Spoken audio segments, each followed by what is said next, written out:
The message arrived on a quiet afternoon, the kind of afternoon that usually carried peace.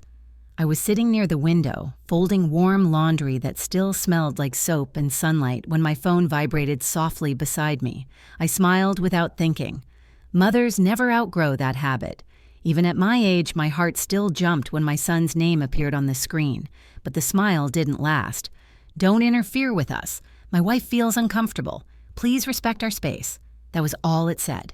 No greeting, no softness, no mom, just a clean, cold sentence that cut deeper than any argument ever could. I read it again slowly, hoping I had misunderstood. Maybe it was written in anger. Maybe his phone had been in her hands.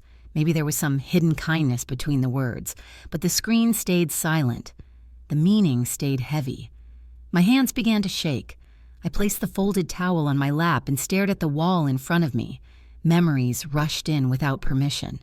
The nights I stayed awake when he had fever, the school lunches packed carefully with handwritten notes, the years I worked extra hours saving quietly so he could attend university without worry. I remembered how he once held my hand and promised, "I'll always take care of you, Mama." Now I was being told I was interfering. What hurt most was not the boundary itself. Every family deserves space. What hurt was how suddenly I was turned into a stranger. I had only tried to help, cooking meals when they were tired, paying small bills when they struggled, offering advice when they asked, or at least when I thought they asked. I typed a reply, then erased it, typed again, deleted again. My fingers hovered over the screen, but my heart felt too tired to fight. I realized something painful in that moment. If love has to beg for permission, it is no longer love. It becomes humiliation. So I did something I had never done before. I put the phone down and chose silence. Not because I didn't care, but because I cared too much to argue myself into becoming smaller. That evening, I cooked dinner for one. The pot felt heavier than usual. The house felt wider, emptier. I ate slowly, listening to the ticking clock, wondering when my son had learned to speak to me like a problem instead of a mother. Before sleeping, I opened my bank app. My hands paused again. For years, I had been quietly helping them. Rent, groceries, emergencies. I never told anyone. I never asked for thanks. But now, after that message, I finally understood something I had ignored. My kindness had become expected. My sacrifices had become invisible. Tears fell onto my pillow that night, but they were quiet tears. No loud crying, no dramatic pain, just the soft heartbreak of a mother realizing that love, when taken for granted, slowly turns into loneliness. And that was the night the door to my heart didn't slam shut. It closed gently with dignity, with sorrow, and with the beginning of a strength I didn't yet know I had. The morning after his message, the house felt impossibly quiet. I moved through my routine mechanically, washing dishes, sweeping the floor, and making tea. But each sound seemed louder because it wasn't filled with laughter, voices, or even the subtle complaints of a family that feels safe together. Their absence was a presence in itself, a hollow echo of love that once was. I didn't reach out. I didn't call. I didn't send another message. Part of me wanted to explain, to plead, to remind him of the years I had poured into his life like water into soil, hoping he'd bloom with gratitude. But a sharper, quieter part of me had begun to awaken. The part that understood respect cannot be demanded, only earned.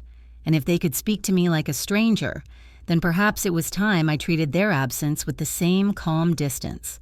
The days that followed were heavy with silence.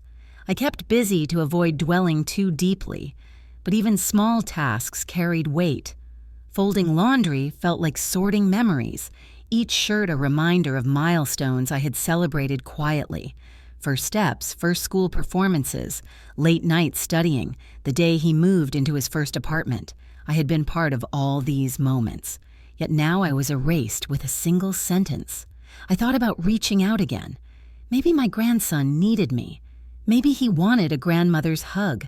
Maybe my son would reconsider. But each imagined scenario ended the same way. Rejection. The silence had already spoken more clearly than any words could. It said, We don't need you. We don't want you. One afternoon, I sat by the window with my tea, watching neighbors pass by. I realized how much of my life I had spent bending, giving, and sacrificing in the hope of keeping my family close.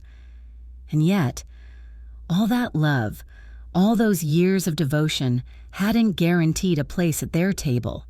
Not because I'd failed them, but because I had confused closeness with entitlement. My heart ached, but slowly a subtle shift began. Pain was still there. Yes, but it carried a new clarity. I began to observe without interfering. I noticed my own breathing, my own heart, my own needs. I remembered that kindness is valuable only when it doesn't destroy your sense of self. I began to see that silence could be a teacher, showing me the difference between love that heals and love that diminishes. Then one evening, my grandson's laughter floated through the hallway, carried from the neighbor's house where he had been playing. I felt a pang, a longing I could not ignore, but it was tempered by a quiet strength. I had loved too much to allow their indifference to shape my worth. In the following days, I stopped sending money. Small bills, little gifts, the occasional gesture of help, all of it ceased. Not out of anger, not out of spite, but out of recognition. I had to reclaim my dignity, the part of me that had been quietly eroded by expectation and entitlement, disguised as gratitude. Silence, I realized, hurt more than words. Words could be argued against, explained, forgiven. But silence revealed the truth. And the truth was clear. I could no longer give what they had stopped valuing, and in that realization I found the first flicker of peace. It was a lonely peace, but it was mine. And for the first time in many years, I began to feel the weight of my own life, not as a shadow beneath theirs, but as something solid, enduring, and quietly unshakable. It was mid-AM morning when I heard the knock at the door, a sharp, impatient sound that immediately set my heart racing. I wasn't expecting anyone, and instinctively I felt the familiar swell of hope, the wish that maybe they had come to apologize, to explain, to reconnect. But the hope was fleeting. I had already learned the hard way. Hope can be heavy when it is misplaced. I opened the door cautiously. There they were, my son and his wife, standing awkwardly on my porch. His smile was tight, rehearsed, and her eyes darted nervously around the house as if judging it, as if measuring my worth. My grandson was with them, clutching his small backpack, blissfully unaware of the tension that hung like smoke between us. "Mom," my son began, his voice too casual, too practiced. We just wanted to talk." I studied him carefully. There were no apologies in his tone, no acknowledgement of the message that had wounded me so deeply. Instead, there was a subtle urgency, a hint of calculation that I had learned to recognize over the years. Their presence wasn't about reconciliation, it was about expectation. I stepped aside to let them in, my voice calm. "Come in." The house was quiet, too quiet. I watched them settle in, the small forced movements, the nervous shuffling of feet.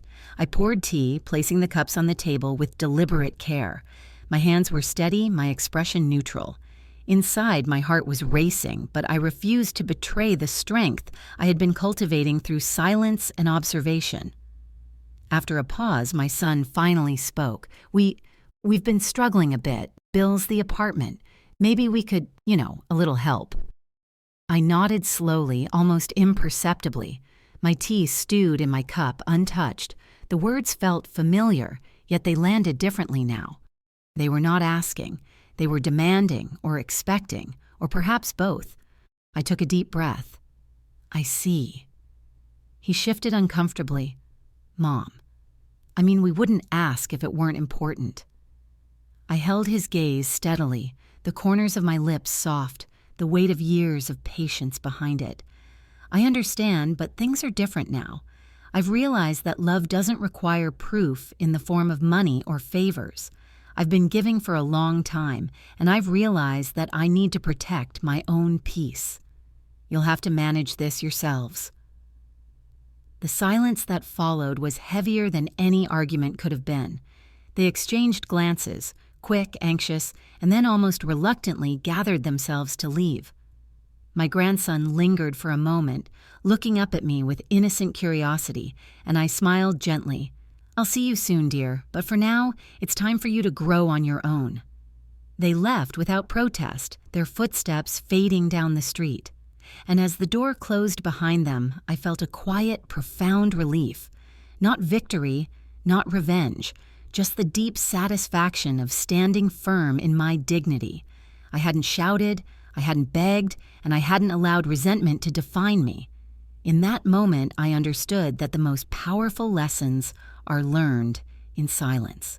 They had come knocking after the money stopped, not because they had changed, but because they needed something I no longer owed. And that realization, bitter, sharp, but ultimately freeing, marked the beginning of a new chapter. For the first time in years, I felt the lightness of boundaries honored, of respect quietly enforced, and of a heart learning that strength can be gentle and still unshakable. The house was empty again, yes, but it no longer felt lonely. It felt steady. It felt mine. After they left that day, the house felt different. Not empty, not lonely, but lighter, as if the walls themselves had exhaled a long-held breath. I sat by the window with my tea, watching the sunlight filter through the curtains, and for the first time in decades, I felt fully present in my own life. Not just as a mother or grandmother, but as a woman with her own quiet dignity. The first few weeks were strange. I no longer received messages asking for help, no small emergencies to solve, no subtle demands hidden behind laughter or polite conversation. There was silence, yes, but it was no longer painful. It was deliberate. A calm space I had created for myself, a space where I could breathe without apology. I began to tend to things I had neglected for years, books I had wanted to read, letters I had meant to write, and hobbies long forgotten. Gardening, knitting, and even long walks around the neighborhood became moments of rediscovery. Each day I felt the weight of expectation lift just a little more, leaving room for self-respect, patience, and reflection. Occasionally I thought about them, my son, his wife, my grandson, and a part of me ached. I wondered if they understood the depth of my love or the quiet sacrifices I had made. But that ache no longer demanded action or apology. Instead, it became a mirror, reflecting back the lessons I had learned, that love must never cost your peace, that boundaries are not betrayal, and that emotional strength often blooms in silence. Months passed, and with them came clarity. I watched them from a distance, not with resentment but with calm observation. Their struggles, their small victories, their impatience. All of it revealed what I had already known. True respect and appreciation cannot be forced. They must come willingly, and if they never came, it would not diminish the years I had lived with integrity, kindness, and patience. One evening, my grandson appeared at my gate, holding a small drawing he had made in school.